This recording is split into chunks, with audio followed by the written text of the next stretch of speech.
3. The Mac Observer's Mac Geek Gab episode 868. Oh, wait, no, 868. Got it backwards. For Monday, April 26th, 2021.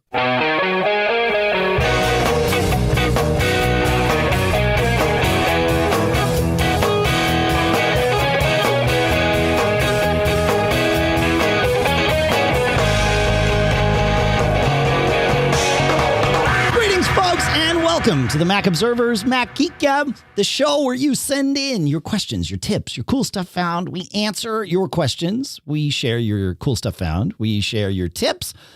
The goal is for each and every one of us to learn no less than 5 new things each and every time we get together.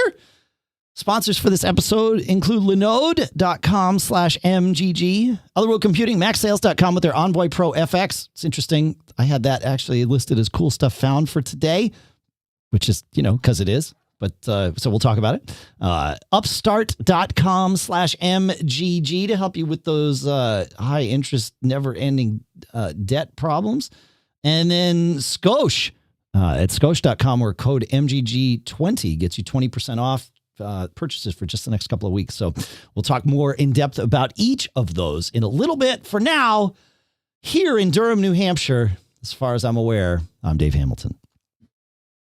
And here in Fairfield, Connecticut, this is John F. Braun. Hey, man. So I ordered some AirTags on Friday. I woke up, I did Thursday night up really late, which is when I do the bulk of my part of our MGG prep for the week. And then woke up about 8:30, which is sort of late for me, but not really. I would have liked to have slept until maybe 9:30. And woke up at 8:30 Eastern time and looked at my phone to see what time it was. And I got a text from Charlotte that there was a weird problem with the website. I was like, oh, crap. Well, I'm definitely not getting back to sleep now. So I went and dealt with the problem and then was heads down with this thing that we got from Google about another problem completely unrelated, but, got to appease Google. And then I raced off to my chiropractor. And when I got back at 11:30, I was like, oh, crap. I didn't order AirTags because I saw on Facebook, somebody posted their order thing. So I ordered them and I ordered a 4-pack and got lucky because I was able to get in mine don't arrive on the 30th. They arrive on May 3rd. So not too bad for, snoozing. Did you order some AirTags, John? Yes, I did. It's kind of a weird experience. I'll just describe what happened here. I want to hear your experience, but when do yours arrive? Do you get yours on the 30th? Oh, I can check. Yeah, I think the 30th is when they're coming. Okay, so you got your order in before me. Did you order a 4-pack? Yes. Cool. Awesome. All right. Yeah, same. Yeah, 4-pack of them to get things rolling. That's good. That's good. Apple Store. Well, you can look it up later. Store, it's fine. Orders. Or you'll look at them now. Yeah, it was, I am, and we'll talk about this. I want to hear your story, but I am eager to get rid of my tile. I've got more to share about that here in a minute. So did you find your delivery date there, John? May 3rd to May 5th. Okay. So you're on the same schedule as me. Okay. So that's good. So yeah, talk about your order there, John. Well, here's the weird thing that happened when I ordered them. So I had a $130 Apple gift card. I got that in exchange for the last thing I traded in with Apple, which I think was my old iPad. So, okay. And so one option is, you can apply a gift card to the purchase. And I'm like, okay, so I did that. And it's like, okay, there's enough on here. It was $130. Sure. And the order came to $105 or something. So I'm like, oh, okay, that's cool. Then later, I think the next day, I was like, you know what? Let me apply the remainder of that gift card to my Apple ID because yeah, why not? I buy stuff, mostly Pokemon Go stuff. And so I entered the code manually and it's like, yep, just applied $130 to your account. And I'm like, uh-oh. Uh-oh is right. Yeah, yeah.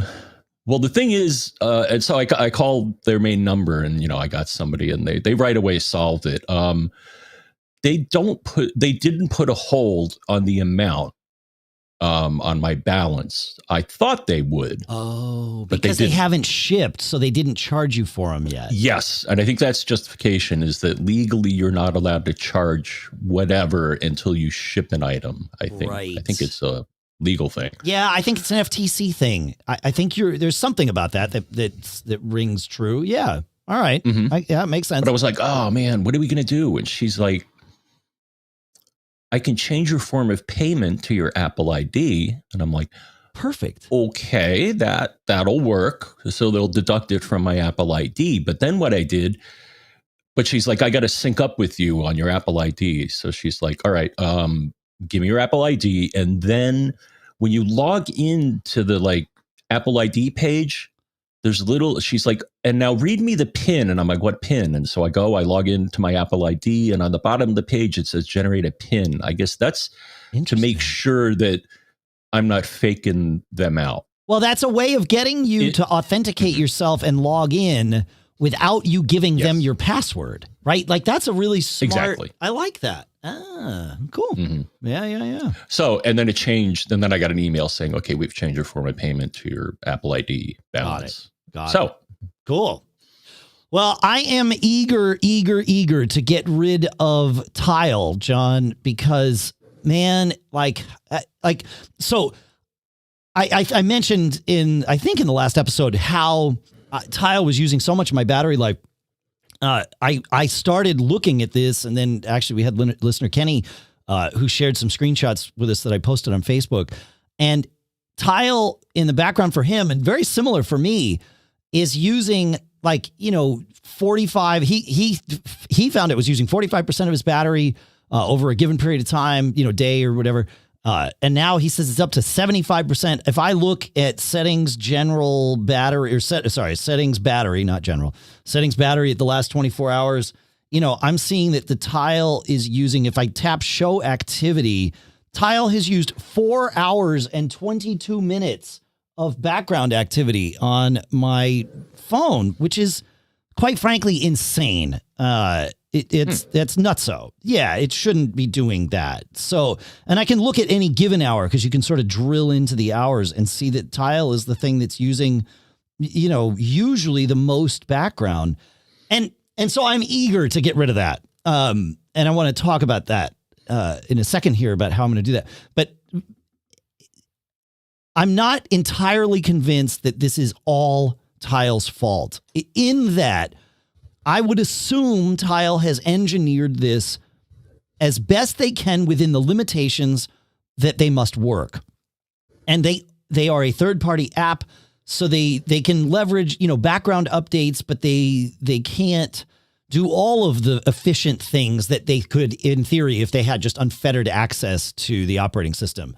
And I think that's what Apple's, in the last show, I couldn't think of it. It's their Find My frameworks or APIs. I think that's what those are for. And potentially, I suppose, Tile could leverage those. But I think, as I understand it, Tile would need new hardware that identified itself as part of the Find My framework. So I don't think all the existing Tiles out there would work, I think. So now, John... what is Tile like? Because you're a Tile user. Have you been? What does your battery usage on Tile say? I just looked recently, and it's at 1%. So how many hours in the background is it using? 1 hour. Okay, that's still a lot. Like, why is it using over an hour in the background? That's crazy. One out of 24, right? That's too much. It's nutso. Is it because, is your Tile always in range of your phone? Yes, 3 of them are. And so are probably another 2 or 3 for the Tiles that my various family members have. Okay. So, well, that could be it, because a lot of times, when I get home, when I'm, out and about, in my car, I have my keys with me. Yeah. I also have my phone with me. But when I get home, that's not always the case. Right. So maybe that's why. Yeah. You might be right. Yeah. Fair. So now the question, John, is how to delete, because the Tile app is on my phone. So I am deleting it now. But the problem is I don't keep it on my home screen. I have no reason to. If I want to launch it, I search for it and I go. So from my app library, how do I delete this? How do I delete an app from the app library? And there's actually two ways to do it, as answered by folks in our pre-show here at live.macgeekgab.com. So the first is to go to the app library and search for the app, and then long press on the app, and you'll get a little screen that says, delete app. And so you can delete it right from there. Or, as another listener, Brian Moreau, mentioned, and I'm looking for his thing. Right. So you go to settings, you go to general, you go to iPhone storage, and that'll take a minute to sort of enumerate everything. And if you can find the app in there, just tap it and you can choose delete app. But the apps here are organized by the amount of storage used most at the top. So trying to figure out where any given app might fall on that list is a little bit cumbersome. Thankfully, in the upper right, there is a search box. So if you search, or if I search for Tile there, then I can go and I can go and delete the app from there. So that's what I'm going to do. Is I am going to choose delete app, and Tile is now gone. The good news is if I need to find any of my devices, I can just reinstall the Tile app, and I should be good to go. So, but I'm not going to be donating my battery life to participate in that particular network anymore. And I'm a better man for it, I think. So at least my battery life is better for it. So I'm eager. Now, I don't know what I'm going to do I thought of this after I ordered them. Yeah. How am I going to attach it to my keychain? I probably should have ordered a keychain. Yeah. That's the thing about, wait, would it be bad to just drill straight through the battery, a little hole to put a loop on there, John? Oh, yeah. No, that should be okay. No, I don't think that's okay at all. Make sure to do it with a drill bit that's going to get nice and hot, right? Yeah, I have a hard time letting myself pay the Apple Premium for the little cases that they want to sell me for $35 or whatever those are, right? Because I think that's how much they are. I think it's they're not inexpensive. There might be some for $15, but I am looking for where are AirTags here on Apple's website? They don't seem to have them. So weird. Why can't I just go to the store? Why can't I find these on Apple's website? This is bizarre. Like, shouldn't there be a way to just get to the store right from Apple's website and buy things? Shop online. There we go. Okay. Yes. So if I go and shop online, I will find the thing, but I just have a problem doing that and paying for the Apple tax on AirTags. So I'm hoping, and I haven't looked yet on Amazon to see if anybody sells like key rings for AirTags, or I don't even need a key ring. I just need like something with the Belkin actually thing that Apple has, the Belkin secure holder with a little key ring. Yeah, it's $13. Yeah. So that's not so bad. Yeah. I'm guessing that if we looked on Amazon, we would probably find things that are even less expensive. So maybe that's our answer. I don't know. Oh, and look at these AirTag Hermes. Oh, Hermes? Yeah. Accent over the E. Correct. Dude, that costs more than the tag. A lot more than the tag. $299, $349, or $449. Okay, I don't need. I don't need a holder that's that expensive. So the $449 one is a luggage tag, John. All right. A luggage tag. Now, presumably you put this on your luggage, you might even give it to baggage claims. So now you've got a thing that costs more than your suitcase, most likely. Well, maybe not. Maybe if you're buying a $450 luggage tag, your suitcase costs more than that. Costs more than my suitcase. And it's going to get banged around inside a baggage claim. I'm not sure I'm in on that. But yeah, I'm with you, my friend. But yeah. Craziness. Crazy. Let's while we're here, let's take, I don't know what's up with Safari on my, this show's a bit of a jam session, folks. Safari on the machine in the studio here, it will constantly restart. Like it'll tell you this page is using too much memory. I needed to refresh it, but I'm not sure why that is. But if I look here on Amazon, John, I can get a 5-piece set of AirTags leather protective sleeves for $20. So there you go. That's how we're going to do this. Yeah. I like it. I'll put a link to this in the show notes. This is how we're going to make it work. So yeah. Nice. Yeah, man. Yeah, it's good. All right. 5-piece AirTag set for $20. Boom. There it is. All right.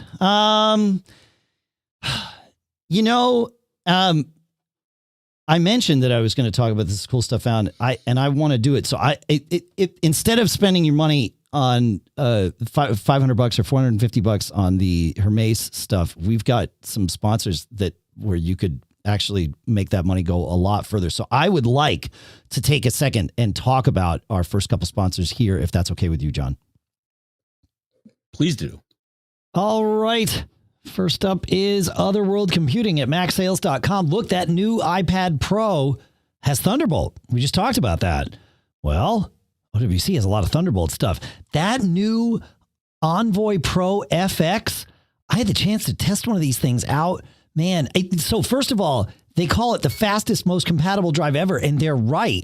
It's both Thunderbolt and USB, so you could use it for either. But of course, when you plug it into one of the new iPad Pros, it goes Thunderbolt. And I was getting, they say 2,800 megabytes per second. And I totally got that. Not plugged into an iPad Pro because I don't have one of the new ones yet. But plugged into, my MacBook Air, that definitely was getting those kind of speeds with reads and writes. Really fast. And it's plug and play, drop proof, 3-year warranty, and waterproof as well. It's amazing what they've done with this thing. IP67. It's really fantastic and will work totally fine with your new iPad Pro. So you've got to go check it out. Go to MacSales.com. That's where you're going to find this stuff. That's where you're going to find them. And our thanks to Otherworld Computing at MacSales.com for sponsoring this episode. You're going to need a server for something. You're going to do some development work. You're going to want to set up a web server. You want something that's not like inside your house or office. You want something that's managed by people that know how to manage servers so that it stays up all the time and does all those things so that you can just do the work that you want to do. And there's so many different things you can do with it. In fact, we were reading the other day, Linode is used by the developers at a lot of really big companies that wind up using sort of the big three for their more public serving, right? Because they've got to, please all the suits and everything. Well, when you're doing your own thing, you can be just like the developers at those big companies and you don't have to wear the suits, right? Because that's not your thing. You can just use Linode just like they do and get your stuff done. It's totally scalable. They make it super easy. And in fact, to make it even easier, you can get started on Linode today with $100 in free credit just because you're a listener of Mac Geek Gab. You have 60 days to use that $100. You go to Linode, linode.com/MGG. Find all the details there, but it is fantastic. Check out their 24/7, 365 human-based customer support. Good stuff. If it runs on Linux, it runs on Linode. Again, visit linode.com/MGG and click on the Create Free Account button to get started. Our thanks to Linode. Zoom those. Okay. We will resume our recording. Okay. Do I hear you, John? No, I do not hear you. So let's get that resorted. Fun. I believe we're back. How about now? Yeah, now I do. Mm-hmm. Fun. Okay. And I believe everything's back. Yes. All right. Great. Okay. Excellent. Perfect. Let's see. Excellent. Where is Mr. John F. Braun? Okay. Everybody good? Everybody good. Yeah. Okay. Yeah, no, your internet didn't quit. Mimo Live did. Don't like that. I'll have to find a crash log sent to Oliver, but not happy about that. You know, while I'm right here, I might as well switch this to that. And then we go back to this. And I'm just going to bring us right back in on Brett. And then I will stitch the audio together. Okay. So here we go.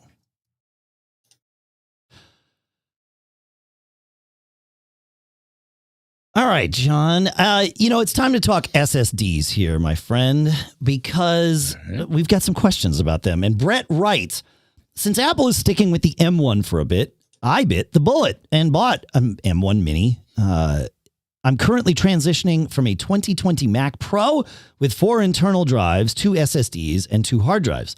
What is a good, preferably 4-bay enclosure, non-rated, to hook these drives up to the Mini without using all my ports? Excellent question. So that Mini has, you're going to probably want to use Thunderbolt for this. So the Mini's got 2 Thunderbolt ports, but the good news is the Mini requires you to run Big Sur. And Big Sur includes the software that enables Thunderbolt hubbing. So you can add a Thunderbolt hub to Big Sur-based M1 Macs if you want. And I highly recommend it if you need the ports. OWC's JBOD enclosures with these, for me, would be the way to go. They have a bunch of them. We'll link to the page that sort of, talks about all of them. So every one of them will mention soft RAID. Don't be thrown off by that if you don't want RAID. They are all JBOD enclosures here, especially the ones that we're going to mention here. And so I would go for either the Thunder Bay or the Mercury Elite Pro, because those are going to be your 4-bay enclosures. But they are JBOD, and by JBOD I mean just a bunch of disks. So you connect it to your Mac, and your Mac, if you've got a 4-bay one with 4 disks in it, your Mac will see 4 separate disks when you run disk utility. And you can just mount them as 4 separate disks. That's totally fine. Or you can use a piece of software like SoftRAID, or even Apple's built-in RAID software to RAID those together in software and then have that appear as a single volume. But if you don't want it to appear as a single volume, that's totally fine. Everything's good to go there. So we'll put a link to this page at OWC. But that's how I would do it. If you're coming from a Mac Pro where you've got all those drives internal, and you kind of want to replicate that without driving yourself too crazy, that's what those enclosures are for. Or that's one of the things those enclosures are for. So that's where I would go with it. So thoughts on that, Mr. Braun? OWC is where I would go. Yeah. Cool. Yeah. Right. Yeah. They make it easy. I mean, technically you could use any JBOD enclosure, and probably be fine. But those are the ones that we've tested, and we say it all the time in the ads. They sponsor us because we are big fans of theirs, not the other way around. So yeah, when we say that they're the first place we would go, we mean it. So cool. You want to bring us to Santiago, John? Yes. Right. Okay, Santiago has a follow-up for us. Okay.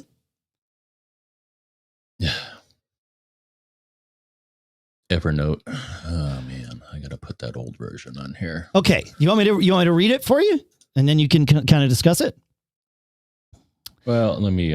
So Santiago says he had so we talked in a recent show about Kurt having a 2017 iMac 27-inch whose SSD detected as failed when he upgraded to Big Sur. And Santiago says, mine did the same thing, and so I decided to make a clean install. I purchased DriveDX, and it confirmed the failure and added as failing also the internal hard drive. I finally went with the Thunderbolt external SSD with the Samsung T5, which has created some problems itself. Not the SSD, but the iMac, I suspect. That's another story. The external is also the external is also external, but a WD 2 terabyte USB 3. Okay. He said, so I thought I'd let you guys know that the listener you helped in episode 866 is not alone out there. I also have the issues of the iMac going funny every time Apple sends an update. Fascinating. In special Safari updates, he says, this may be a potential issue there also, but I'm not geeky enough to even start down that road. All the best, and thanks again. Yeah, you bet, Santiago. So my thoughts on this are SMC reset would be the first thing I would do on either of these machines. If they're reporting all kinds of drive failures, but on top of that, man, I don't like it. They're beyond Apple Care, most likely. But that's a weird thing. Interesting. I don't know. What do you like? Yeah. What do you make of this? Just getting this data point, it sounds like there was a flaky batch of SSDs. But his machine is reporting issues with external SSDs too. Like that's, yeah. I mean, it could be coincidentally that he does have issues with external SSDs, or it could be that there's something wonky here. Yeah, I'd start with an SMC reset and see where see where that goes. So, hey, you had some issues, John. Both with your iMac not shutting down and then a Safari thing, right? Yeah. So I wanted to set up my Mac to restart on a schedule, and you can do that in Energy Saver. You sure. Energy System Preferences, Energy Saver, and then Schedule. And so I set, it to do a restart Saturday, I think at 2 a.m. when nothing else is going on, and when I came to the computer the next day, hit the return key to wake it up from sleep because this machine is usually sleeping, and nothing happened. And I looked and the power light was off. So it didn't restart, it shut down. So it did something, but it just didn't make it all the way back around. Yeah. Now the way that I was able to fix it was a little different. So yeah, I thought the same as you, SMC reset, which on this machine is you unplug it for, I think, 30 seconds. Sure. Plug in the power. So that clears the SMC. That didn't fix it. What did fix it was doing a PRAM reset, which is Command Option PR. So there must have been some wacky setting, energy related setting in the PRAM. So interesting. And that's that makes sense. I mean, it doesn't make sense, but like we've said for years, if it looks like hardware, it might not be hardware, it might be the SMC. So yeah, there you go. Mm-hmm. So that happened. And then here was another thing that I cleaned my system up and it was good. So Dave, every now and then, they come out with a new version of Memo Live. And so you keep, and you're like, well, go to their webpage and download it. And I'm like, okay. So I go to their webpage and it doesn't show the version that you told me is there. And I'm like, well, that's really weird. Reload the page. No, it's just not there. Your suggestion, which was kind of interesting, Dave, and it worked, was to do private browsing. I don't know why it would work doing private browsing and not in regular browsing, but that solved the problem. But it's a pain in the neck. Right. Yeah, of course. It shouldn't do that. Then I thought back, you know what? I don't think I've cleaned things up with OnyX for a while. And I didn't even have OnyX on here. I had the older version, but not the Big Sur version. So downloaded that. They have a maintenance category. And among other things, I think there was one, it was like internet cache or browser cache or something in one of the settings. Okay. And so I basically cleaned up all the caches. Sure. I checked almost everything there that made sense. And lo and behold, that fixed it. So.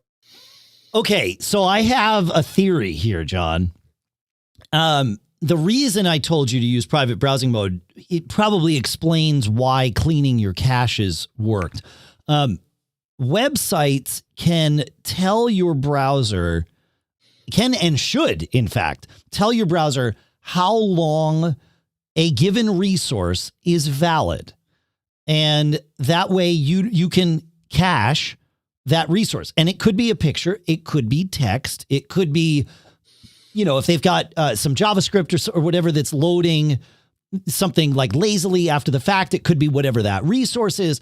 But it's up to the web server to say, okay, here's this resource. Or when you request it, it says you can just request the headers. Your browser can just request the headers and ask, like, what's the most recent version of this? And the browser will say, this is the date stamp of the most recent version. And you say, great, I got it since then. I'm good to go. I don't need the newer version. We've just made this transaction a whole lot faster and a whole lot more bandwidth efficient.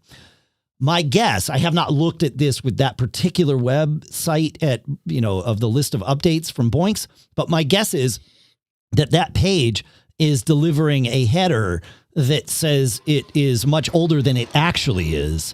And that's why your browser isn't doing it. Now, when you go into private browsing mode, all of that goes out the window. Your caches are irrelevant. Your cookies are irrelevant. Like all the logins that you might have, all of that is set aside. And it's just like, okay, this is a fresh browsing window, good to go. And that's why that worked. That's also why cleaning your caches would have worked. So yeah, interesting, man. I like it. Yeah. Good stuff. So the people at Boinks should be managing their website better. And given the crash that we just saw 10 minutes ago here in the show, they should be managing their software better too. But that's just my opinion, isn't it? So, yeah. All right. While we're on the subject of browsers, Jed has a question. He says, for work, they're asking me to VPN in and then use remote desktop. They very nicely reminded me that I'll be surfing the web on their servers and that is not private, meaning they can see what he's doing. Okay, fair enough. I can't really connect and disconnect throughout the day, I don't think. So is there any way to set one browser to use the VPN and one browser not to? So it depends. The answer depends on which VPN you're using. Some VPNs will let you do what they call split tunneling. ExpressVPN, which sponsored us for a long time, they're not currently sponsored, but they offer this kind of thing where you can set, okay, this app uses the VPN, this app does not, and really granularly decide how, where your privacy and where your tunnel works, whether you consider it privacy or security, sort of depends on your use case.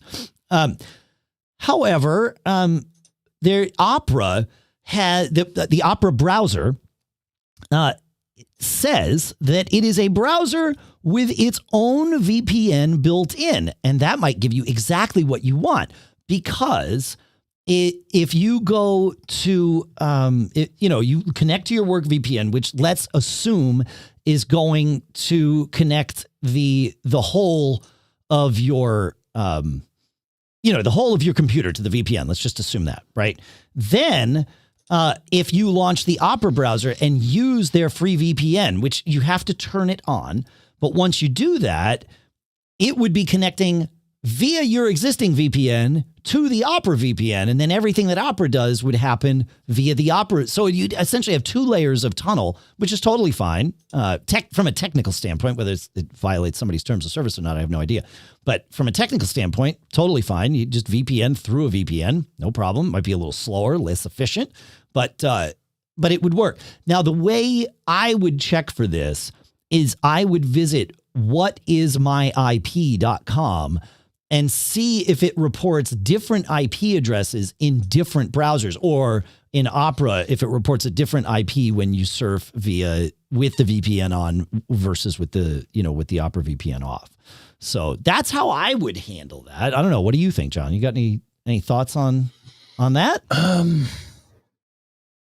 How about setting up a proxy server? Okay. And then setting up another browser. And I looked, and like Firefox, for example, It has proxy settings within it, general network settings. Sure. So you could point another browser at a machine set up as a proxy server. Oh, like another machine on your local network set up as a proxy server. Right. Okay. Yeah. Well, off the top of your head, and I'm putting you on the spot here, I realize, but do you know of any like apps that cause another Mac to act as a proxy server? From what I can see here, I think you can do that from Apple. Really? So I'm going to Ethernet Advanced Proxies, and you can set up various proxies. Right, but that's the same thing you're talking about, except system wide, right? Like that's your proxy for your like to point to a proxy. That's not to cause your Mac to be a proxy server, right? That's to point at an existing proxy server elsewhere. I don't think this turns your Mac into a proxy server. You just okay. No, I think you're right. Yeah. So yeah, I was looking. So Kiwi Graham in the chat room says at live.macgeekgab.com, he says, yes, I've configured a proxy app on the Mac, but I can't remember the name. So it looks like there is or was an app called Mac Proxy. And Brian Monroe just sent us a link to howchew.com titled from November. So very recent. How to set up a proxy server on your Mac using Squidman. So there you go. That's perfect. Because I think you're right. Squidman. I think you're right. Yeah. I like it. Yes. Because that would make sense. Because the idea, just for folks that didn't see the logic the first time, the idea is your Mac is set when it goes out to the internet to go via the office's VPN. But usually the way VPNs work is they don't redirect local traffic, so that if you're trying to print to your local printer, it's not trying to do that over the VPN because that would fail. So if you point a browser, and you would have to do this, Firefox was a great example because Firefox allows you to set a separate proxy for just that browser. And so you would tell Firefox to point to Squidman running on another Mac on your local network. And so that traffic theoretically wouldn't be impacted by the VPN. And so, yes, you could do it that way too. I like that. Yeah, that's good, man. Fun. I love this. I love learning stuff like this. All right. Are we good on this? It's time to take us to Jose. And most importantly, do you have Jose? Yes. Excellent. All right. So Jose asks, where can one find recently deleted photos from a shared photo album? And what I found is an article that says, titled, How to Restore Deleted Shared Photo Album in Photos. And I'm like, fantastic. It's by our friend Glenn Fleischman. I think it was 2018. It was. And here's the bad news. You can't. Oh, no kidding. Oh, that's not good. Why? What? Wait, what? Shared albums, according to him, are not recoverable. And they kind of tell you this if you try to delete a shared album. The thing is, the media is not deleted. So the thing is, deleting a shared album doesn't delete the photos itself. Sure. At least that's what the article says. And then he offers a few tips on how to get around this. So cool. So that's what I got. Okay. So your photos are not gone, and always make a backup. Always. Yeah. Yeah. Now I think also if you're using iCloud Photo Library, I think it won't immediately delete photos if you do delete them.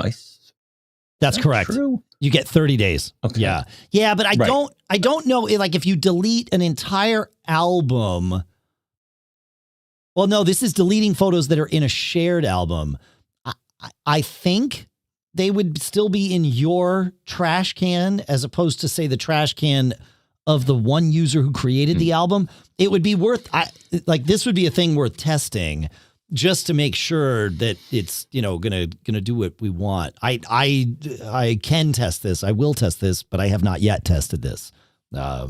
So I will. Yeah, that's interesting though, because it should work, because once you logically thinking through the way Apple does it with a shared photo album, once you join a shared photo album, those photos are in your library, and your Mac, if set to, keep originals on this Mac, it will have originals of those photos. And if you and I, for example, John, if we shared a photos library, if we shared a photo album, not a photos library, if we shared a photo album, we would each have copies of those pictures. So I would think that if, you deleted it, it would delete it from the shared album, but we would both have copies in our trash. So that would be the thing. Yeah. All right, cool. Circling back to the setting up a proxy on your local network, Brian Monroe accurately points out, I'm sure there is a proxy app for Synology if you happen to have one of those on your local network. So maybe that helps Jedd out, right? Yeah, great thinking, Brian. Good stuff. If you want to join, I know I've said it a couple times, live.macgeekgab.com. That is where that's where you can listen, watch, and participate in the chat when we record the show each week. We usually do it on Sunday mornings, but it sometimes moves around. You can join the calendar at macgeekgab.com/calendar to find out where and when that's happening. Well, it's always where is the same place. It's live.macgeekgab.com. But when, that's the important one right there. And macgeekgab.com/calendar will let you subscribe to it. That is literally the same calendar John and I use to schedule our attendance at the shows. So you know that you're going to have it right. So thanks, folks. All right. Let's go to Andy. Andy, sort of a follow-up question. He says, I never used a Clipboard Manager until I started listening to your show. Initially, when I heard Dave talking about how he couldn't live without it, I thought, no, I've managed thus far. That's an app I don't need. Well, it turns out I too can't live without a Clipboard Manager. Yeah, man, this is one of those things. Once you start using it, you wonder how you lived without it. He says, so I purchased the app called Paste and have been subconsciously using it fully for the last couple of years. Excellent. Yeah, once your fingers learn what to do, you don't even think about it until you don't have it, and then it feels like you just missed out. He says, however, I got a new blazing fast M1 MacBook Air and decided to manually migrate over everything that I need. However, when I re-downloaded Paste from the Mac App Store, which I had previously purchased, it no longer works without a subscription. So I assume their new model is software as a service, which I don't want for this particular app. So I wanted to ask you what alternatives there are. I don't necessarily need a free app. I don't mind paying a one-off fee, but I don't want to pay a subscription for this. So I have some thoughts about the whole subscription thing. I actually kind of like subscriptions for apps because it sort of encourages developers to push features out regularly. But for a simple one-off, like single purpose app like this, I can see the hesitance, right? Like what feature would they add that would matter? I get you, Andy. So, and I'm also really stoked that somebody else out there is reaping the benefits of a Clipboard Manager. The one I use is in Keyboard Maestro, but that's only because I use Keyboard Maestro for other things. We talk about all those things on the show all the time here. I say that because it's possible you already have a Clipboard Manager in another app that you're using for other things. If not, then I think that, there's a couple out there. There's CopyM, which used to be called CopyM Paste from Appreware. And of course, we'll put links in the show notes for all of these. But CopyM is the sort of the one that comes up, I would say, most frequently whenever we talk about Clipboard Managers. CopyClip is another one that has come up occasionally. We will put that in the show notes too. And then PasteBot from the Tapbox folks who make like Tweetbot and things like that. That's another one that comes up all the time. LaunchBar and Alfred Power Pack both have them as baked into other things that they do, again, to sort of paint that picture for you to think about maybe where else you could look on your Mac. And then, like I said, Keyboard Maestro has it baked in too. But there's lots. I know we've talked about Clipboard Managers before, John. I think you said you have one on your computer. I'm not sure if you use it or not, but wasn't it in some other app? It's in the Golden Chaos. That's it. Touch bar. Yes. Right. Golden Chaos. Yes. The better touch tool, whatever that is, right? Yeah. Great. Mm-hmm. Okay. Yep. All right. So I'll put that in the show notes too. So hopefully that gives you a lot. If you have an answer to that or a question or anything else for us, feedback at macgeekgab.com is where you can send in all of those things. Right, John? Did you say feedback at macgeekgab.com? I did. Feedback at macgeekgab.com. That's the address that you use to send in your questions, your tips, your cool stuff found, your comments, complaints, cookie recipes. I don't know. Whatever you want to send us. We love hearing from you. Mm-hmm. That's good. We've gotten some cookie recipes over the years.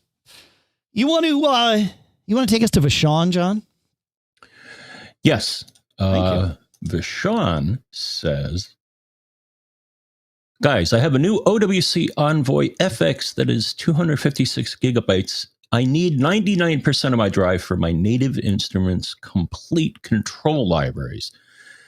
In the get info, it reads 174.67 gigabytes, 5.32 gigabytes purgeable. My question is, can I get access to the 5 gigabytes that is purgeable? If so, how? Additionally, I want to know if my SSD is close to being filled. Will it still run as normal? Will it act like my Mac does when it's almost at capacity? For question number 1, I wasn't able to verify this because I don't have this setting activated, but I did find an article called Free Up Purgeable Storage Space on your Mac. So, check that out. Okay. And they go into, they recommend a number of strategies. 2 things, though. Purgeable space, from what I understand, will get cleared out when it's needed. So I don't think you have to do anything, but I think I see where you're going with this. You just want to see that it's freed up. And all I can say is that they do have, in the article, a command you can run from the terminal that'll basically create a big, huge blob of a certain size on that drive. And that will convince it to free it up. Or at least I thought that was the best solution. Is this talking about... Oh, yeah, no, that's storage space. Okay. All right. Yeah, it's interesting. Yeah. Okay. Never mind. I've been down this path with freeing up RAM before and have seen apps that do that same kind of thing by blobbing up, grabbing a huge chunk of memory to force it to jettison everything else and then saying, okay, free it up. Here you go. It's all yours. So it makes sense that the same concept would work with this. Yeah. Interesting. Purgeable. Yeah. I haven't ever seen that on mine. Admittedly, I don't spend a lot of time in the storage view there, but that's purgeable. Interesting. All right. Cool. Fun. We have some cool stuff found to talk about and some time to do so. So we are going to do that. We might even get to some other questions and tips as well. The next thing that I want to do, John, is I want to talk about our next couple of sponsors here if we're good on everything else here. Yeah? We're good. All right.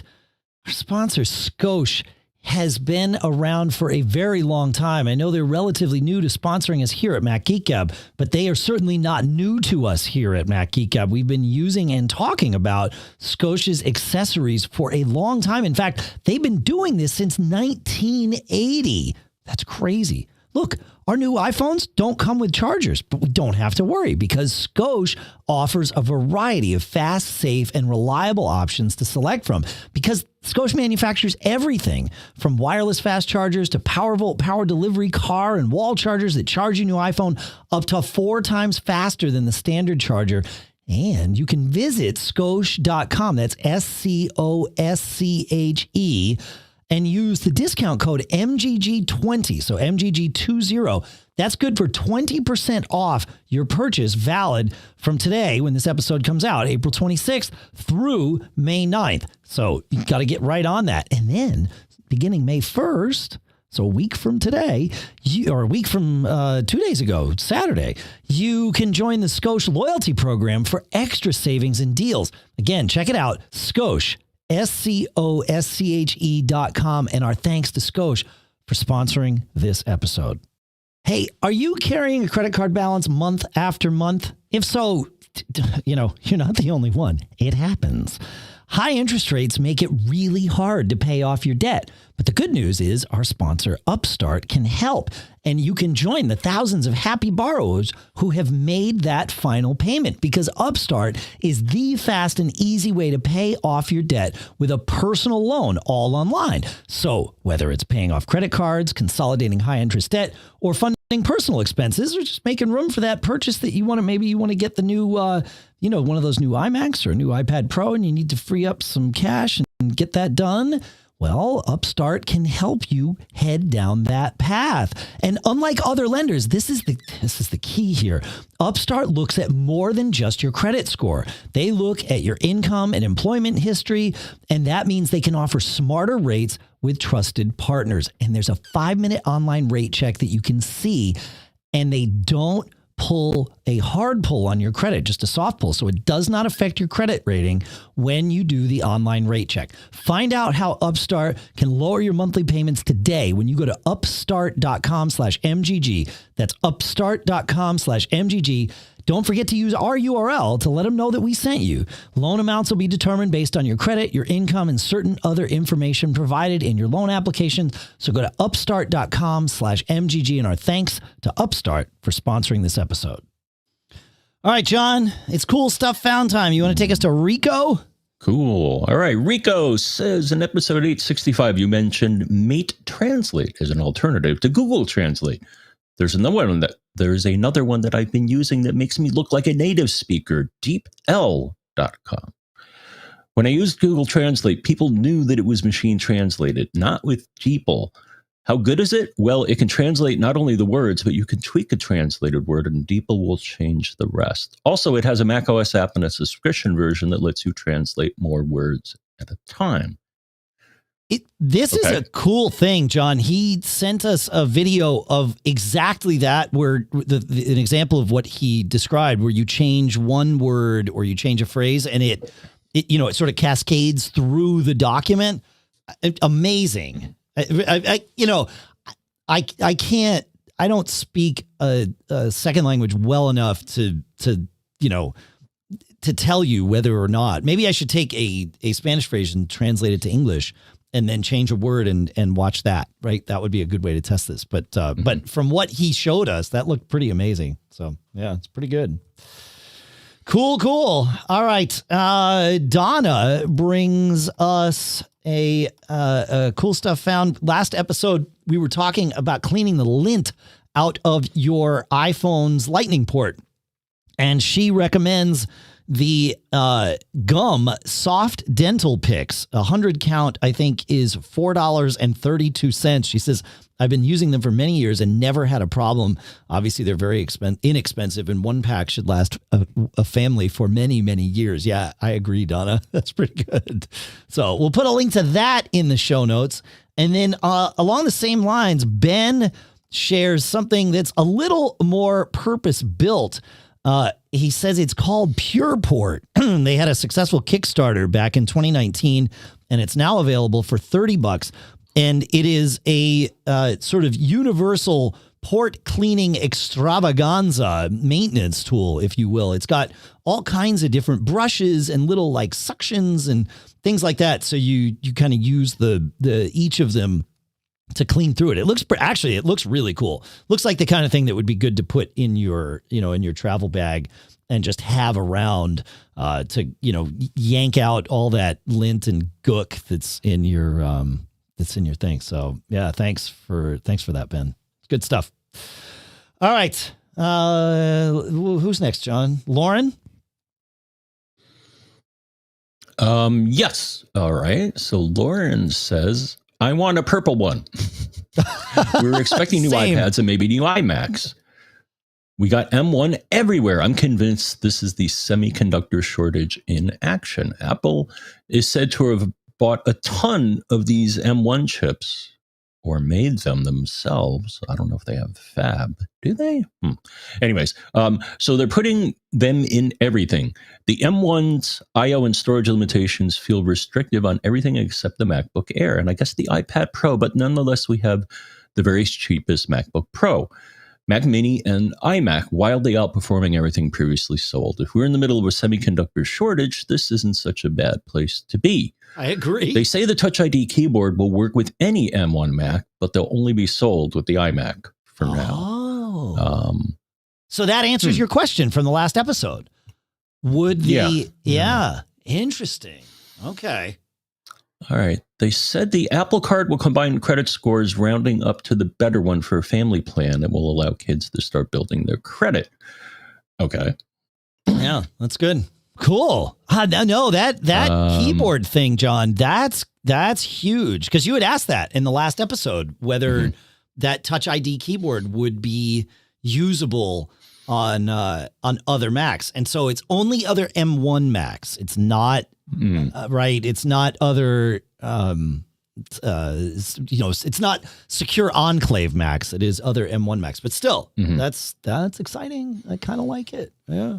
Cool. Yeah. Very cool. And what else? And yeah, I think that's about the it. Colors. Yeah. Yeah. Speaking of credit cards. Yes, John. So the walks that I've been taking every day, Dave, have been are becoming potentially very profitable. So I think I told you a while ago I found an iPhone 8 Pro, the bigger one, just on the trail that I walk on. And I'm like, oh, okay. But I found the owner. Yesterday, I found an American Express Gold card. Wow. So did you get yourself a new M1 Mac Mini with the Amex Gold card? I was thinking about it, but credit card fraud. It's probably not a good path to head down. Yeah, I mean, you don't want to get caught, and one of the best ways to not get caught, obviously, is to just not do the thing. And so, credit card fraud, that's a pretty easy one to get caught doing. So, yeah, I think you made a good decision. I just called them and said, "Yeah, I found this card. You should probably deactivate it and send them another one." Yeah. That's good. That's good. Yeah. Well, that was nice of you. Yeah, you're having profitable walks. Yeah. It reminds me of somebody, a friend of mine. I probably shouldn't tell this story. Well, I won't include the names, but I think this person, it was somebody I knew during the BBS days, and I think this person went on to work for Apple for a while. Actually had some like credits even in, I think, the Finder for some years, and that still wouldn't be enough for anybody to narrow it down. But when he was a kid, and his parents didn't have very much money. And so, he had a computer, but he wanted an Apple II GS, but there was no way.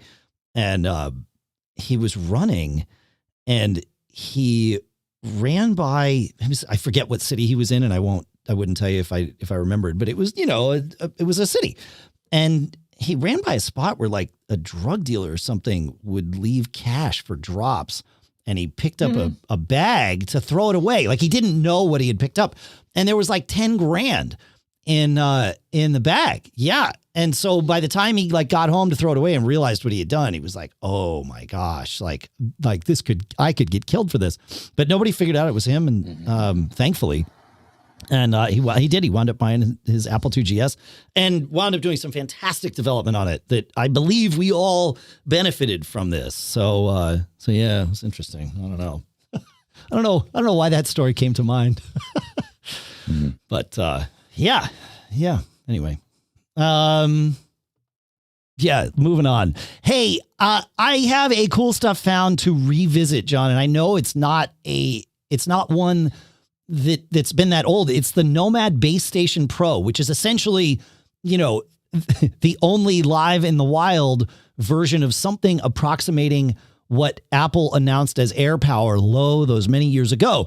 And the idea is it's just this pad that you can toss your Qi devices on and it will start charging them. I think it's got like 18 different coils in it, and it's organized them into 3 different zones. So you can have 3 different things charging at the same time.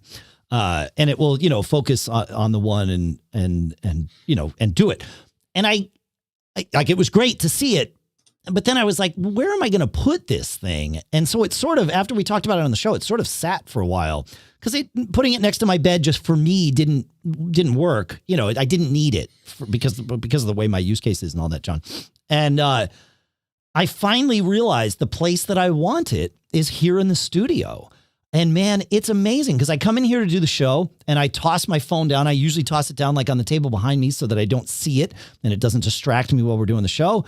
Or if I go and sit at my drums, which are, kind of right next to me here as I do the show, I don't want my phone in my pocket, for obvious reasons. And so I just have this thing on the table that's sort of between my desk here and the drums. And I just toss it down on there and it charges. And it's fantastic. And even with my Grip to You case on the phone, which insulates the back and won't let it like stay charged. It's sort of a problem with Qi, to be perfectly honest. But, for an hour or two here and there while I'm either, doing the show or playing my drums or messing around in the studio, it's perfect. So, and the nicest part is I don't have to worry about like perfectly lining it up onto a Qi coil. I literally just toss it down on there and it negotiates and syncs it up. So now that I found a use case for it, I've been really excited about this thing again. So I just wanted to kind of revisit it because it's exciting. All right. Andrew finds an interesting, fun, little cool stuff found. He says, I recently purchased 2 HomePod minis and paired them together to get stereo sound. I said to the HomePod mini, hey, S-Lady, calibrate. It paused music, and then it seemed to come back. Is this an actual way to calibrate the HomePod mini?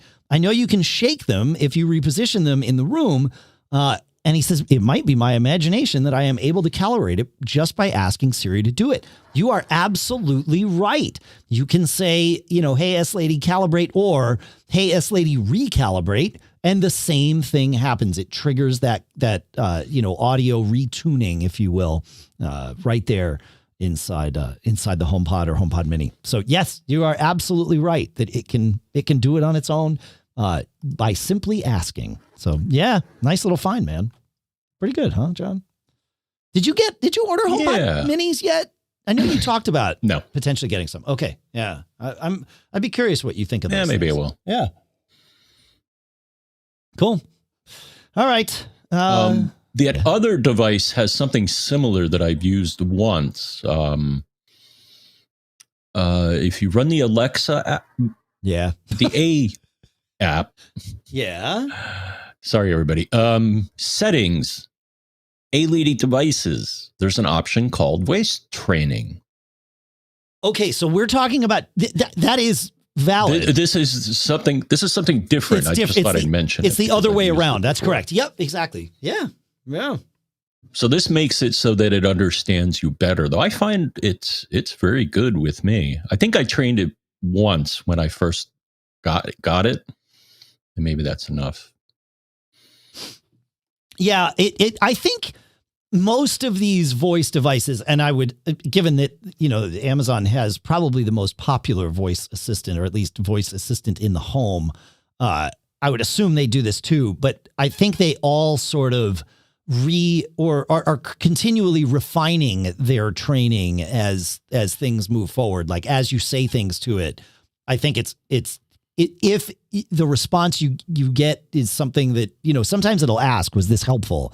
Yes. And, if you say yes or no, it sort of tweaks its training. So I think it's doing that all the time. I think. I don't know. All right. Probably. Yeah. Yeah. I actually worked on long ago a project that used speech recognition to allow people with disabilities to operate certain equipment that we sold. And the nice thing about that is that, and what we chose what's known as a speaker dependent system. Okay. Which you have to train by definition. But the reason that this was a benefit, especially to people that may speak differently or have an accent, was another thing, is that speaker independent is, they've made, whatever engine these guys are using, they've made advances, but training always helps. So that was just something I learned. Yeah. When I did this sort of stuff. Yeah, it makes sense. Cool. All right. Do you have, I think there's another cool stuff found, right? From Mark on the list here. Mark, yes. So Mark says, I don't have a spam workflow. However, many years ago, I did hear of a spam service called Sneak. Is it Sneak? I'm sorry. I think it's Sneak Email. Sneak Email. Yeah. Okay. All right. Now, is it Sneak Email or Sneak Email? Okay. It's a service that costs about $12 or $15 a year. What it offers is a generation of random email addresses to give to external websites. For example, I have a sneakemail.com email for Amazon and all sorts of other websites. I do not give out my actual email. That's only for friends and relatives. And if the website sells your email to a spammer, then you know who did it, and you can either bounce or delete the sneak email address that the entity loses the path to connect to you. Anyways, I've used it and it seems to work pretty well. Also has a traffic site where you can tell what most of your random email address is coming from. It's pretty cool. So. I like it. That's pretty cool. Yeah, for sure. Now, wait, you do something with Gmail that's kind of like this? I do. Yeah. So with Gmail, with any address that Google manages, so either a Gmail address or if you have your domain hosted for email with Google Apps for Domains, this works. So, for example, we have feedback at macgeekgab.com, as you might have mentioned, or as we might have mentioned earlier in the show. That address, because is that one hosted with Google? No, it's not anymore because we host that with Mailroute, right? I forget. Yeah. Anyway, let's say we host it with Google, but if you try this and it bounces, then the Mailroute thing gets in the way. But I'm not sure it would. Anyway, so let's say, for the sake of argument, feedback at macgeekgab.com is a fully Google hosted address, and there's nothing else in the way. If you did feedback plus Dave at macgeekgab.com, that's still a valid address. So if I wanted to order something from Amazon, I could do feedback plus Amazon at macgeekgab.com, and that email would still come into me without creating anything new on the Google end. It just knows plus whatever, it ignores it and just funnels it into the email address. Now, you can create filters at Google that don't ignore it and do things with that data, including immediately sending it to spam and marking it as spam. So if like Mark described, you have an address that gets, put on spam list, you just say, okay, everything that comes into that's spam, and done. You're good to go. So, yeah, and your Gmail account, we don't, but if we had like macgeekgab at gmail.com, I don't think we do anyway. And we did macgeekgab plus Amazon at gmail.com, or, your address plus Amazon at gmail.com, that would accomplish something very similar to what Sneak Email is doing here. So yeah, you're absolutely right, John. Yep.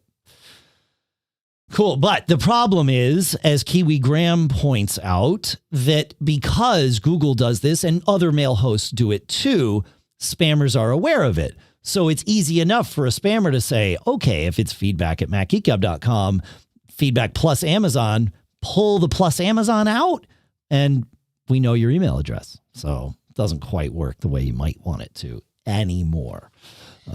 Yeah. But I think Start Mail, which was a sponsor up until recently of this show, I think one of their features, John, was that you could do exactly that, where you had the ability to create, randomized email addresses for you for exactly this purpose. So yeah, that's another one. We'll put links to that in the show notes. Yeah, it's a good one. All right. And better yet, I recall this, and I'm going to link to the article, but iCloud lets you create aliases. So that's also kind of the same thing. It obscures your primary address. That's true. Yeah, those are a little more cumbersome to create, I think, right? Because you've actually got to go through the process. But yeah, no, that's fair. Yeah. Interesting. And Dave Ginsburg in the chat is saying that you cannot create a new account on Sneak Email currently. So you might have to use one of these other methods that we have described. We will stay tuned. We will find out more. Visit MacGeekGab.com. John, I needed to run Java on my M1 Mac down in the office. There was I don't know, it was like a Dogecoin client or something that used Java. And so I was like, oh, I haven't installed Java on this. I need to. And then I stopped and paused and I thought, wait a minute. Is there a native for M1 Java build out there? And sure enough, there is. In fact, there are two companies working on it, and I believe they're working collaboratively on it, but you can sort of download builds from each of them. One is called Azul, AZUL.com, and another is called Microsoft. Theirs are hosted at GitHub, but it is Microsoft and Azul working together, building Java for M1. And the great part about it is that it works like they have Java versions. I think Java 11 is considered the current like stable, version, whatever it is, but they've got them all the way up to, I think 16 or 17. But I think long-term, Java uses like MTS and LTS to describe the stability of releases and long-term stable and midterm stable and things like that. But they have LTS releases for like 6, 7, 8, and 11. So I installed Java 11 on my Mini, and the nice part is it's running native, which is awesome. So I was pretty stoked to find that. We don't think about Java a whole lot. So yeah, cool. Well, we have time for like one, maybe two more. You want to take us to Abel, John? Okay, I'll try. Hi, guys. I'm writing you today to see if either of you have heard of battery draining on Apple Watch after the latest update. I have attached images of screenshots I believe will be useful. My watch was updated last night to the latest version. Any advice would be helpful. All I can say, Dave, even though I don't have an Apple Watch, I think I can make a generalization. I haven't heard anything specific. If anybody has, feedback at MacGeekGab.com. But I think in general, Dave, after any sort of software update, be it iOS or Mac OS, it'll often trigger a lot of rebuilding and re-indexing of stuff. So, and that takes time and energy. Yeah. So. Right. Yeah. And the watch doesn't have a whole lot of battery power in it. So yeah, that makes sense. I've seen the watch specifically get stuck in contact syncing for me. And the way I've fixed that is to go on the watch I believe it's on the watch, into settings, general, and then reset. And no, it's not there. It's on the iPhone. Sorry. So grabbing my iPhone from behind me because I don't have it in front of me all the time, is to launch the watch app. And then in the watch app, go to your watch, go to reset at the bottom and choose reset sync data. And so you do this from your iPhone, not from the watch, but you go to the watch app on the iPhone, general reset, and then reset sync data. And it says resetting sync data will erase all contacts and calendar data from your Apple Watch before resyncing from your phone. And that will take some battery time because it's going to resync, but it gets rid of that sync loop that I've seen plunge the battery before. So we can't say what Abel's issue is, but in general, if you're seeing that, I've found that one symptom is when text messages show up on your watch, they come in as a phone number, not as the person's name. That can be an indication that things are, a little bit wonky. Right. Yep. And I think this is the reason that when you try to do an iOS update, if your battery's too low, it'll be like, you got to plug me in or charge me up because there's going to be a lot of stuff happening, and you don't want the battery to die while that stuff is happening because that's bad. Makes sense. Or it could be bad. Yeah. It could ruin everything. It could ruin everything.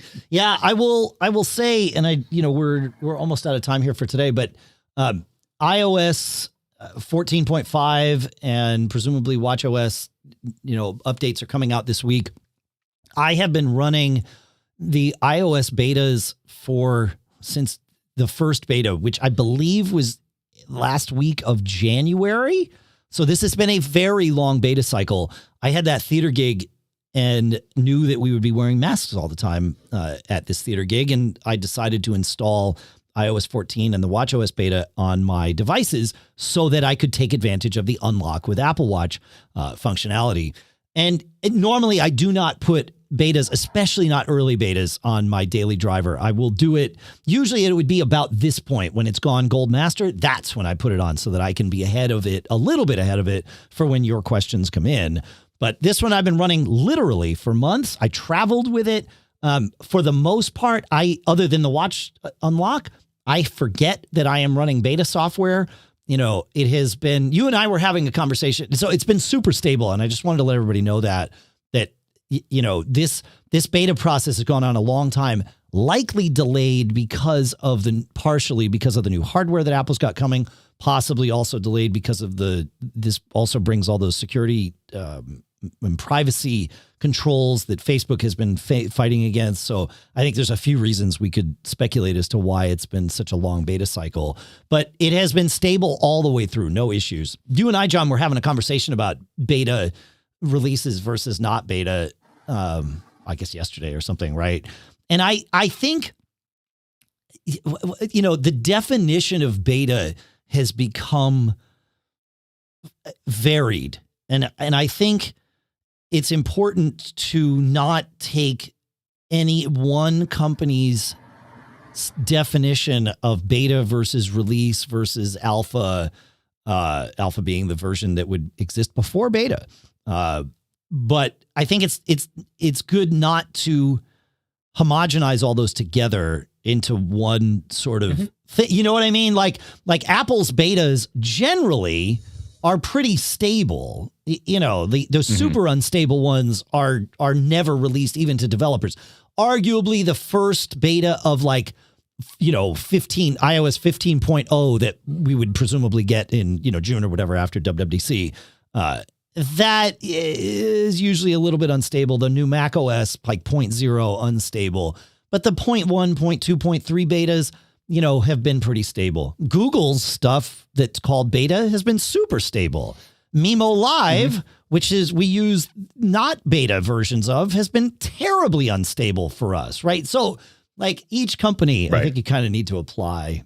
I don't know. Yeah, it's an interesting world we live in. Yeah, and my experience having worked in R&D is pretty much matches yours. Is that betas from some people, especially if they're giving you a sneak peek, and you have to sign an NDA and all that great stuff.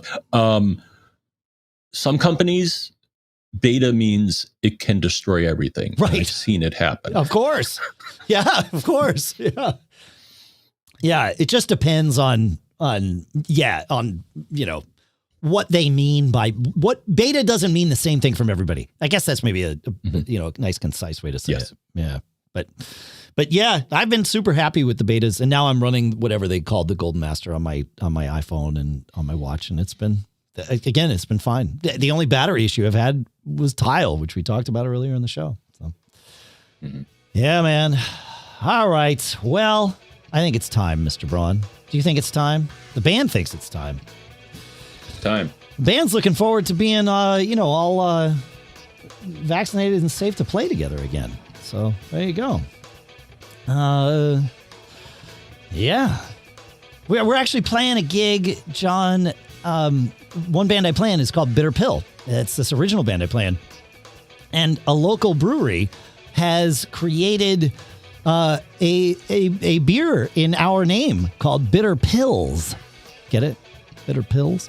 So Pilsner. Exactly. So we're playing the launch party of Bitter Pills, which would be fun. So yeah, it's good. Should be a fun summer. We told you how to get in touch with us. Thanks to everybody on our premium program. You can all email premium@macgeekgab.com. That's one of the perks that you get for being a part of our premium program. Premium is completely optional, as we always say.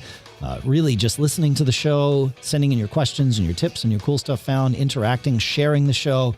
That's something everybody can do, and it costs you nothing. For those of you that can and want to support us directly, that's what Premium's all about. And you can learn more about that at macgeekgab.com/premium. John, I'm curious, with Apple offering subscriptions, what, if anything, that does for our premium program, right? Because the way Apple subscriptions work is it's paywalled content. That's it, right? Mm-hmm. It's not like we could offer, the ability to do that and then get access to the premium thing, but we have no idea who you are if you sign up. We don't have anything in Apple's paid subscription offering yet. It's just announced this week, or last week. But when you sign up for Apple, just like when you buy an app from Apple, you are not the developer's customer, you're Apple's customer, right? Apple's the only one that knows who you are, how to get in touch with you. Your information is not shared with developers or podcasters. Only in aggregate, they say, here's your money from X number of people from, these countries, essentially, using these devices, maybe. And then that's it. So, offering a premium email address in that way, I feel like we would be remiss if we didn't offer something via Apple's subscription program, because they make it easy. So many of you already have your credit cards on file with Apple, so they make that part easy. Mm-hmm. We, in general, presumably, if we have our credit cards on file, we trust Apple with that information. And so there's a lot of friction that Apple removes, but it's a very specific program. It's essentially only for paywalled content. And John, when we started the premium program, that's what we did. We had paywalled content, and all of you told us to stop that. All of you premium people told us to stop that. You wanted all that content available to everyone. So I'm not sure how to do this. But we're thinking, do you have any ideas, John? Or anybody out there have any ideas? I don't know. It's interesting. I just wonder what the financial details are. Oh, they've shared those. It's like a subscription in the App Store. So Apple keeps 30%. You can set your pricing. I think 49 cents is the lowest tier that you can offer. But you set your pricing and your frequency, so you can have a weekly subscription, a monthly, a yearly, whatever you want. You can set the price to be whatever you want.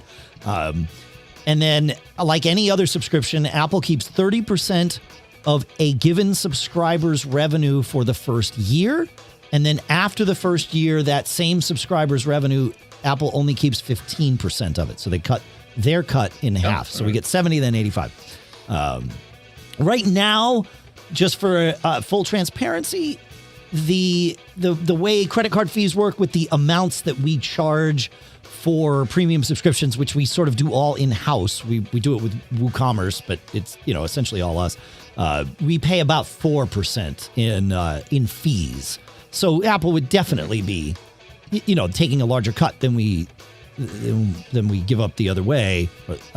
But again, the convenience and all that stuff there. So it's called Apple Podcast Subscriptions, is what they've named it, because now if you are getting this show and I'm using my words carefully, if you're getting this show in Apple Podcasts, you are following this show. You are not subscribing to this show, because following is the free version and subscribing is the pay version. Currently, there is no pay version in Apple. So, so I'm not sure what to do. But if you folks have any ideas, let us know. Feedback at macgeekgab.com. We'd love to hear from you. Because it's I feel like there's an opportunity for us all here to make life a little easier for you, make life a little easier for us. And, as I say, on my small business show podcast, if if you want a customer to give you money, make it easy for them to do that, right? Like or at very least, don't make it hard for them to do that. And I think we've all experienced those things where it's like, I'm trying to pay you for this thing and you're making it difficult. That shouldn't happen. So anyway, Alex in the chat room is asking, but would you then no longer have a free version? Is that the drawback? No. We could have both. Apple, this is an additive thing. This is not an exclusive thing. So we could offer some kind of paywalled content that you subscribe to and get via Apple, and then also still via Apple get this same episode, the what you're currently subscribed to. And in fact, if you have by episode number, it's interesting how they do this. But let's say this is 868. If we put a paid version of 868 in the Apple Store, then people subscribed would get the paid version and people following would get the free version of 868. It's actually smart enough to sort of split that out. They say that you could do ad-free versions, as all of you, and I know that's a bit of an overstatement, but as most of our premium subscribers pointed out to us when we were doing exactly that, ad-free versions in paywalled, with our paywalled content, as you all pointed out to us, the people that are paying subscription fees are also very likely to be the people paying our advertisers for products in which they're interested. So why in the world would you want to take the people that have proven they're paying you money or willing to pay money and hide your advertisers from them? So we just try to pick good advertisers. So I'm not convinced that I like our advertisers. I really do. Like there are people we say no to here, and so to me, any podcaster that offers an ad-free version of their show is saying, I don't like our advertisers. I see them as a nuisance, and I'm giving you the ability to avoid them. We put chapters in the show, so if you want to skip ads, you are more than welcome. That's how it's always been. But I don't think ad-free behind a paywall is a smart decision. That's just me. I think it's short-sighted. And I don't want to say it's not smart. I think it's short-sighted. So there you go. That's my feeling. All right. So I don't know. Do you have any other thoughts on that, John? Any other questions? Nope. Okay. Well, now we can say, so the episode went a little long. We did 10 minutes on that. Thanks for listening. Seriously, thanks for listening to that. Thanks for listening to the episode. Of course, we put that I didn't intend to do that, but it just came out. But we put that at the end. So there you go. You could have skipped it already. Maybe you're not even hearing this. We're talking to no one. It's possible. Thanks for listening. Do you have any place to send them, John?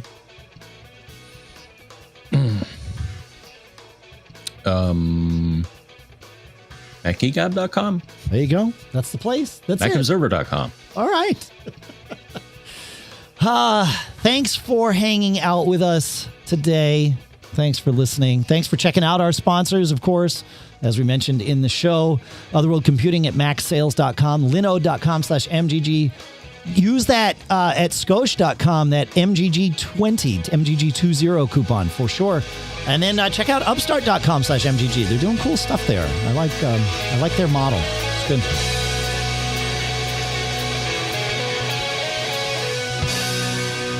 Whew. We made it, John. Is it up to me to say something to him, or is it up to you? I don't even remember. It could be up to me, Dave, to tell everyone, don't get caught. It's good advice. Made on Mac.